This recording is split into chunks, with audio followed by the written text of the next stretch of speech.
دی ها الله دې تبا کی شي الله دې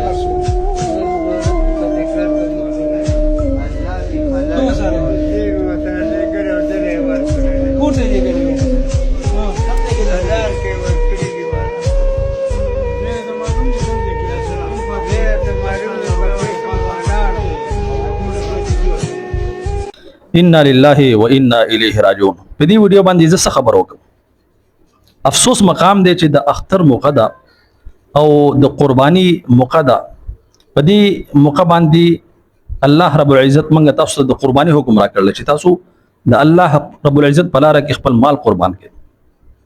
او بیا په داسې موقع باندې یو داسې کمزور ضعیف انسان چې ګیره بالکل سپینه ده او پورا کال به ته ځان ساروي ساتلې وي مهنت ور سکړې وي او دغه موقع چې په دې کې دو ساروي خرڅ کی او سره ګډرا نفع جګم دې حاصل کی. لیکن بدقسمتی دغه ده چې په دغه موقع باندې هم د قربانۍ د پاره یو کس راولګید او دته پیسې ورکړي لیکن ټول نوټونه جعلي نوټونه دي. څومره د افسوس مقام دی په ځل کې دومره ترس نشته. آیا د دې سپینې ګیره نه هو پروردگار عالم هم حیا کوي په ځل کې دومره ترس رانه چې یو سپین ګیره کس یو ضعیف کس چې د عمر په آخري حصہ کې دی او دومره مهنت او مزدوري او دومره مهنت او خواري خپل د دې سروي سره وکړه او بیا سره چې ګم دي تاسو لګیا دوکا سره وکړه او په دوکا باندې 2 نمبر پیسې خولور کړی او سروي خطي واغست. په دې سروي باندې تاسو قرباني هم کوئ. تاسو بخپل په بچو باندې هم دا خو خلکو ته وایي چې ما قرباني راوستي ده. ډیره د افسوس خبره ده یقیني طور پر په دې حواله سره به سوي ما خو لیکن کچري وګوري زمونږ د معاشري ته خلک وي په موږ باندې ظالم حکمرانان مسلط شوي دي. دا د الله رب العزت د طرفنا زمونږ د اعمالو بدله ده.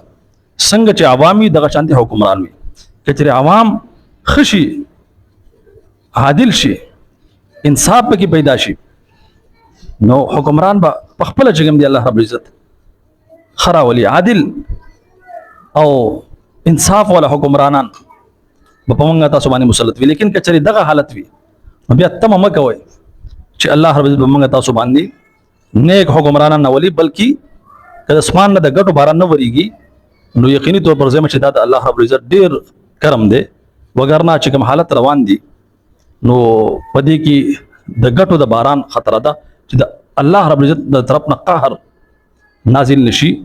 بهرحال دی بابا سره ظلم شوی دی او بهرحال په دې حواله سره زما دا پیغام دی څومره کسان د سره تعاون کولای شي نو تاسو د سره تعاون کې پته معلومه کې او ډیر افسوس مقام دی یقیني طور پر.